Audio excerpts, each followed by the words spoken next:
ಧಾರಾವಾಹಿಗಳಲ್ಲಿ ತಾವೇನಾದರೂ ಪಾತ್ರಕ್ಕೆ ಕಾಲ್ ಬಂದಿತ್ತು ಅಥವಾ ನೀವು ಯಾವ ರೀತಿಯಿಂದ ಅದನ್ನು ಗಮನಿಸಿದ್ರಿ? ಸರ್, ನನಗೆ ಸೀರಿಯಲ್ಗಳಲ್ಲೆಲ್ಲ ಕರೀತಾರೆ ಸರ್, ಪಾತ್ರಕ್ಕೆ ಕರೆದಿದ್ದಾರೆ.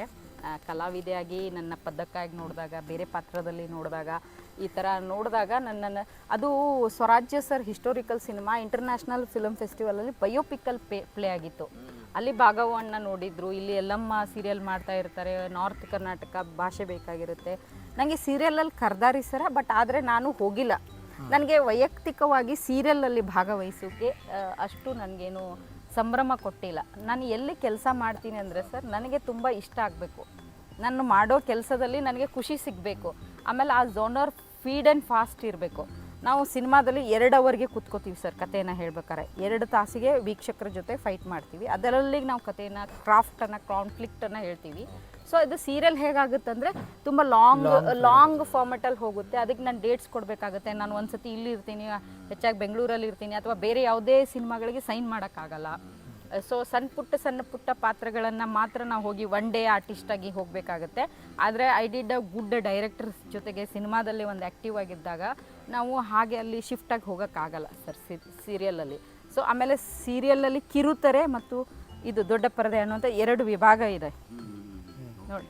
ಹಾಗಿದೆ, ಇದು ದೊಡ್ಡ ಪರದೆ, ಇದು ಸ್ಮಾಲ್ ಸ್ಕ್ರೀನ್, ಬಿಗ್ ಸ್ಕ್ರೀನ್ ಅಂತ 2 ಇದೆ. ನೀವು ಕಿರುತೆರೆಯವರ ಇದ್ರವರು ಆ ವಿಭಾಗಗಳಿದಾವೆ. ಸೊ ನಾನು ಇಲ್ಲಿ ಇಲ್ಲೇ ಕೂತ್ಕೋಬೇಕು ಅಂತ. I don't want to go with that. I am good to shift in YouTube. ಒಳ್ಳೆ ಪಾತ್ರಗಳಿದ್ರೆ ಯೂಟ್ಯೂಬಲ್ಲಿ ನಾನು ಸುಮಾರು ಬೇರೆಯವರ ಚಾನಲ್ಗಳಿಗೆ ನಾನು ಸಿನಿಮಾ ಮಾಡಿಕೊಟ್ಟಿದ್ದೀನಿ, ಪಾತ್ರವನ್ನು ಮಾಡಿದ್ದೀನಿ. ಅವರಿಗೆ ಸಪೋರ್ಟೆಡ್ ಮಾಡಕ್ರಿ, ಇವರಿಗೆ ನಿಮ್ಗೆ ಸಹಾಯಕ ಆಗಲಿ ಅಂತ ಅಷ್ಟೇ. ಒಳ್ಳೆಯದು. ಇದೇ ರೀತಿ ನಿಮ್ಮ ನಿರ್ದೇಶನದೊಂದಿಗೆ ಮುಂದಿನ ಈ ಜನಾಂಗಕ್ಕೆ ಒಂದು ಒಳ್ಳೆಯ ಮಾರ್ಗದರ್ಶನ ಕೊಡುವಂಥ ಒಳ್ಳೊಳ್ಳೆ ಚಿತ್ರಗಳು ಬರಲಿ. ಈಗಿನ ಜನಾಂಗಕ್ಕೆ ಏನಾಗಿದೆ ಮೇಡಮ್, ನಮ್ಮ ಅನಿಸಿಕೆ ಅಂದರೆ 2-3 ತಾಸು ಮೂವಿಯನ್ನು ನೋಡುವುದು ಆ ಟ್ರೆಂಡ್ ಇಲ್ಲ ಮೊದಲಿನ ಥರ. ಸೊ ಅದಕ್ಕಾಗಿ ಈ ಸಣ್ಣ ಮೂವಿಗಳನ್ನು ನೋಡಿ ಅದರಿಂದ ಒಂದು ಏನಾದರೂ ಸಂದೇಶ ಕೊಡುವಂಥದ್ದು, ಒಳ್ಳೆಯ ಸಂದೇಶ ಕೊಡುವಂಥದ್ದು ಬರ್ತಾ ಇರಲಿ ಅಂತ ಕೇಳ್ತೀನಿ. ಅದೇ ರೀತಿ ಬೇರೆ ನಮ್ಮ ಉತ್ತರ ಕರ್ನಾಟಕದ ಎಲ್ಲ ಜಾಗಗಳಿಗೆ, ಪ್ರೇಕ್ಷಣೀಯ ಸ್ಥಳಗಳಿಗೆ, ಭಕ್ತಿ ಕೇಂದ್ರಗಳಿಗೆ ಹೋಗಿ ತಮ್ಮ ಎಲ್ಲ ಒಂದು ಶಾರ್ಟ್ ಮೂವೀಸ್ ಬರಲಿ ಮುಂದಿನ ದಿನಮಾನಗಳಲ್ಲಿ ಅಂತ ಹೇಳಿ ಆಶಿಸ್ತೀನಿ ಈ ವೇದಿಕೆಯನ್ನು. Thank you sir, thank you sir. ನಾನು ನಿಮಗೆ ಹಾಗೆ ಕೇಳಬೇಕು ಅಂದರೆ, ಯಾಕೆ ವೀಕ್ಷಕ ಪ್ರಭುಗಳು ಅಥವಾ ವೀಕ್ಷಕರು ನೀವೆಲ್ಲರೂ ಯಾಕೆ 2 ಅವಧಿಯ ಎಂಟರ್ಟೈನ್ಮೆಂಟ್ಗೆ ತೊರೆದು ಸಣ್ಣ ಒಂದು 10 ನಿಮಿಷಕ್ಕೆ ಬೇಕು, 2 ನಿಮಿಷಕ್ಕೆ ಬೇಕು, ಯಾಕೆ ನೀವು ಹಾಗೆ ಕೂತ್ಕೊಂಡಿದ್ದೀರಾ? ಏನು ನಿಮಗೆ ಅದು? ಯಾಕಂದರೆ ನಾನು ಪ್ರತಿದಿನ ಒಂದು ಚಿತ್ರವನ್ನು ನೋಡ್ತೀನಿ ಸರ್. ನಂದು ಇನ್ನೂ 2 ಅವಧಿ ನನ್ನ ಮಿಸ್ ಆಗಿಲ್ಲ. ಯಾಕಂದ್ರೆ ನಾನು ಸಿನಿಮಾದಲ್ಲಿ ಇದ್ದೀನಿ, ನಂಗೆ ನೋಡ್ತೀನಿ ಅಂತ ನೀವು ಅನ್ಬೋದು. ನಾನು ನಿಮಗೆ ವೈಯಕ್ತಿಕವಾಗಿ ಕೇಳ್ತಾ ಇದ್ದೀನಿ, ಏನು ನಿಮಗೆ ಅದು ಕಡಿತ ಮಾಡ್ತಾ ಇದೆ? ಯಾಕೆ ಹೋಗ್ತಾ ಇಲ್ಲ, ನೋಡ್ತಾ ಇಲ್ಲ? ನಿಮ್ಗೆ ಏನು ಅನಿಸುತ್ತೆ ಸರ್?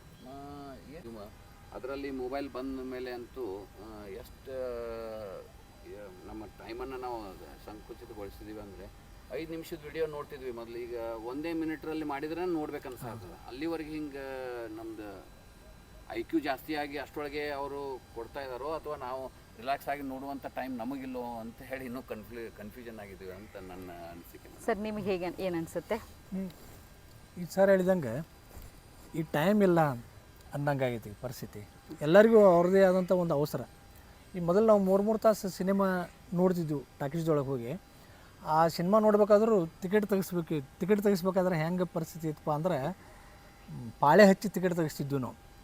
ಪಾಳೆ ಹಚ್ಚಿ ಟಿಕೆಟ್ ಇಲ್ಲಿ ನಾನು ಹೇಳ್ಬೇಕಂದ್ರೆ ಇಲ್ಲೇ ಟಾಕೀಸ್ದಾಗ ನಾವು ಸಿನಿಮಾ ಟಿಕೆಟ್ ತೆಗಿಸಕ್ಕೆ ಹೋದಾಗ ಹಂಗೆ ಹರ್ಕೊಂಡು ಬಂದಿದ್ವಿ. ಅಂಥ ಪರಿಸ್ಥಿತಿ ಇತ್ತು.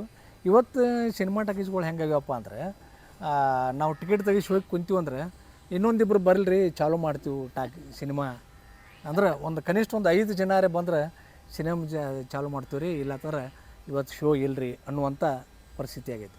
ಅಂದರೆ ಒಳ್ಳೊಳ್ಳೆ ಕಥೆಗಳಿತ್ತು ಅಂಥದ್ದು ಮಾಡಿದ್ದು, ಅವು ಹಿಟ್ಟಾಗಿದ್ದಾವೆ ಇಲ್ಲ ಅಂತ ಹೇಳಿಲ್ಲ.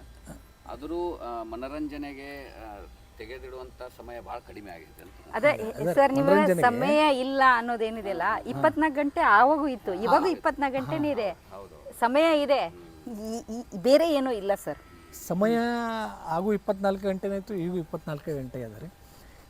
ಆಗ ಈ ನಾವು ಪಾರಿಜಾತ, ಬಯಲಾಟ, ಸಿನಿಮಾ ಇವತ್ತರನ್ನೆಲ್ಲ ನಾವು ನೋಡ್ತಿದ್ದೆವು. ಆಗ ಬೇರೆ ಹಾದಿದ್ದಿದ್ದಿಲ್ಲ.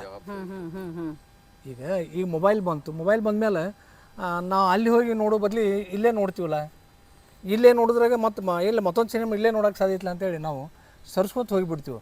ಯಾಕಂದ್ರೆ ಮನುಷ್ಯಾಗ ಯಾವಾಗಲೂ ಸಮಾಧಾನ ಇಲ್ಲ, ತಾಳ್ಮೆ ಅನ್ನೋದಿಲ್ಲ. ಈ ನಾವು ಮೊದಲು ಈ ಮೊಬೈಲ್ ಅದು ಬರದೇ ಇದ್ದ ಕಾಲದೊಳಗೆ ನಾವು ಊರಿಗೆ ಹೋದ್ವಿ ಅಂದ್ರೆ, ಊರಿಗೆ ಯಾರನ್ನ ನಮ್ಮ ಸಂಬಂಧಿಕರು ಮಕ್ಕಳನ್ನ ಯಾರನ್ನೋ ಕಳಿಸ್ತಾಕೈತು ಅಂದ್ರೆ, ನೀವು ಹೋಗಪ್ಪ ಅಲ್ಲಿ ಹೋಗಿ ಮುಟ್ಟಿದ ಮೇಲೆ ಪತ್ರ ಬರೀ ಅಂತಿದ್ದೆವು. ಆ ಪತ್ರ ಹೋಗಿ ಮುಟ್ಟುವುದು 2 ದಿವಸ, ಅವ್ರ ಪತ್ರ ಬರೆಯೋದು 2 ದಿವಸ, ಅದು ಬಂದು ಮುಟ್ಟುವುದು 2 ದಿವಸ, ಹಿಂಗೆ 5-6 ದಿವಸ ತನಕನೂ ನಾವು ಯಾವುದೋ ಆತಂಕ ಇಲ್ಲದೆ ಆರಾಮಾಗಿರ್ತಿದ್ದೆವು. ಈಗ ಹೆಂಗಾಗೈತೆ ಅಂದ್ರೆ, ಈಗ ಬಸ್ ಸ್ಟ್ಯಾಂಡ್ಗೆ ಹೋಗಿ ಕೊಡ್ಲು ಆಗಿಂದಾಗ ಫೋನ್ ಹಚ್ತೀವಿ, ಸೀಟ್ ಸಿಕ್ಕತ್ತಿಲ್ಲೋ ಅಂತ ಕೇಳ್ತೀವಿ ನಾವು.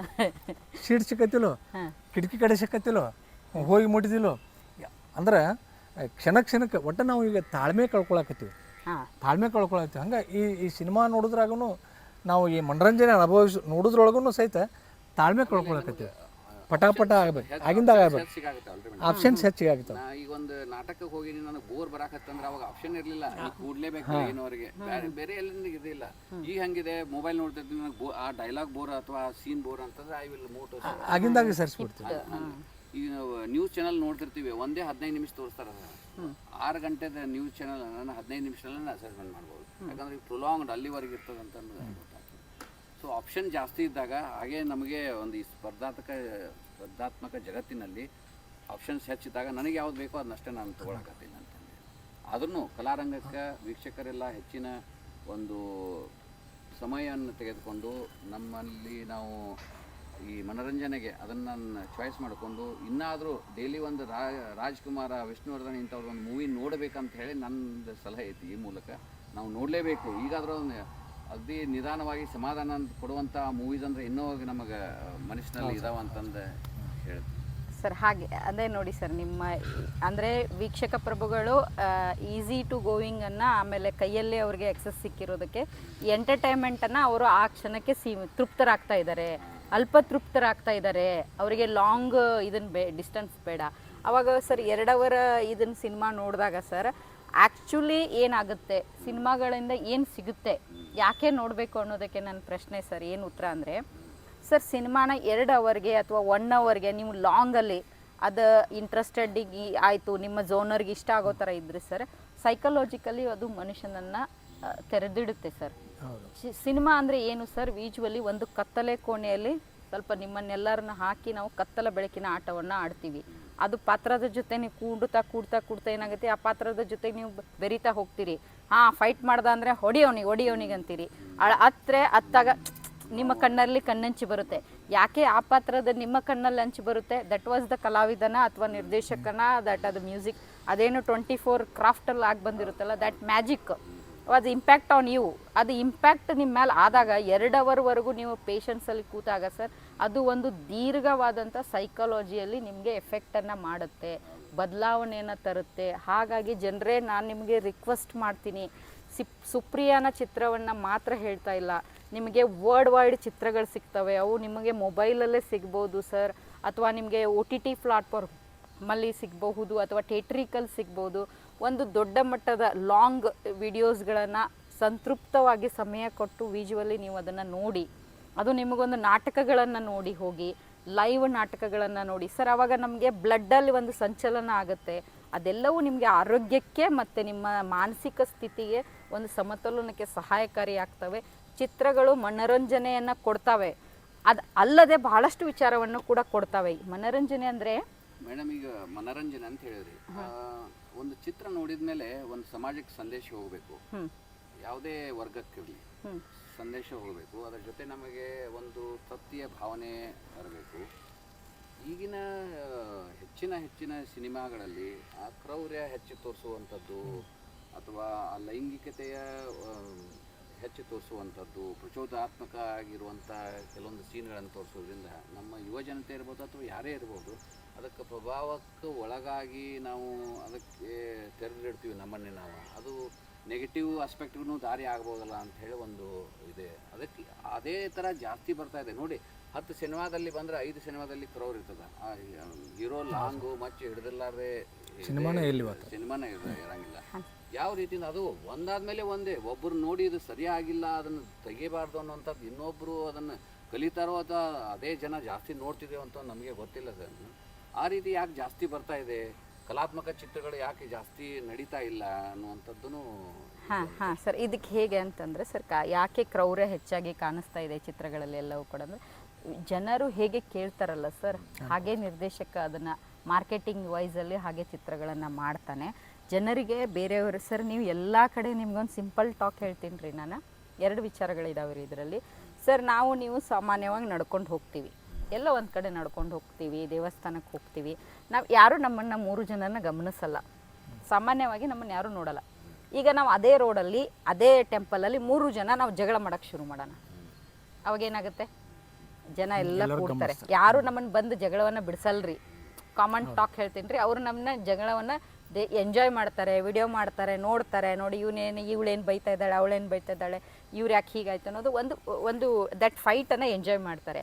ಅಂದರೆ ಜನರಿಗೆ ಮೈಂಡ್ಸೆಟ್ಟಲ್ಲಿ ಏನಿದೆ ಅಂದರೆ ಇವತ್ತು ಪರ್ಸೆಂಟೇಜ್ ಆಫ್ ಪಬ್ಲಿಕ್ಕಿಗೆ ಏನಿದೆ ಅಂದರೆ ಅವ್ರಿಗೆ ಜಗಳ ಆಮೇಲೆ ಈ ಫೈಟು ಈ ವರ್ಗವನ್ನು ಅವ್ರು ಒಂಥರ ಎಂಜಾಯ್ ಮಾಡ್ತಾರೆ ರೀ, ಇದು ಸತ್ಯ. ಹಾಗಾಗಿ ಅದನ್ನು ಮಾರ್ಕೆಟಿಂಗ್ ಮಾಡಿಕೊಂಡು ಮಾಡುವಂಥ ಕಮರ್ಷಿಯಲ್ ಚಿತ್ರಗಳು ಅದರ ಥರದ ಬರ್ತಾವ್ರಿ.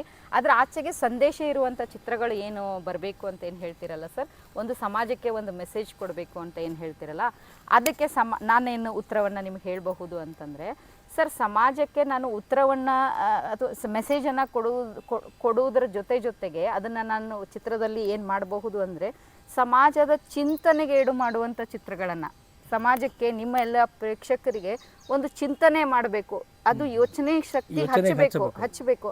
ಆ ಚಿತ್ರಗಳನ್ನು ಕೂಡ ಇದ್ದಾವೆ ಸರ್, ಸುಮಾರು ಕಲಾತ್ಮಕ ಚಿತ್ರಗಳು ಸರ್. ನಾನು 24 ಮಾಡಿದಾಗ ಸೆನ್ಸರ್ ಆಗಿರುವಂಥ ಫೆಸ್ಟಿವಲಲ್ಲಿ ಬಂದಿರುವಂಥ ನಾನು ನೋಡಿರುವಂಥ ಎಷ್ಟೋ ಚಿತ್ರಗಳು ಥಿಯೇಟ್ರಿಕಲ್ಲಿ ಬರ್ತಾ ಇಲ್ಲ. ಯಾಕಂದರೆ ನಾನು ಚುರುಮುರಿ ಯಾವ ಥಿಯೇಟರ್ ಸಿನಿಮಾ ಅಲ್ರಿ, ಅದು out and out festival cinema. ನಾನು ಫೆಸ್ಟಿವಲ್ಗೆ ಮಾಡಿದ್ದೆ.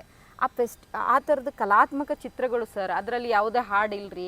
ನೋಡ್ರಿ, ನಾನು 100 ಡೇಸ್ ಹೋಗಲೇ ಇಲ್ಲ ನನ್ನ ಚಿತ್ರ, ಯಾಕಂದರೆ ವೀಕ್ಷಕರಿಗೆ ಒಂದು ಹಾಡನೇ ಇಲ್ಲ ಸಿನಿಮಾದಲ್ಲಿ ಸರ್. ಅದು ಚಿಂತನೆಗೇಡು ಮಾಡುವಂಥ ಚಿತ್ರ.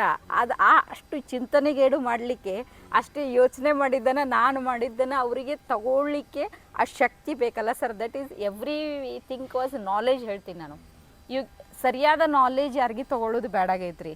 ಭಾಳ ಮಂದಿ ತೊಗೊಳಕ್ಕೆ ಇಷ್ಟಪಡಲ್ಲ. ಸರಳವಾಗಿ ಹೆಂಗಾಗುತ್ತೆ, ಸರಳೀಕರಣದಲ್ಲಿ ಹೋಗಲಿಕ್ಕೆ ಜನ ಇಷ್ಟಪಡ್ತಾರೆ.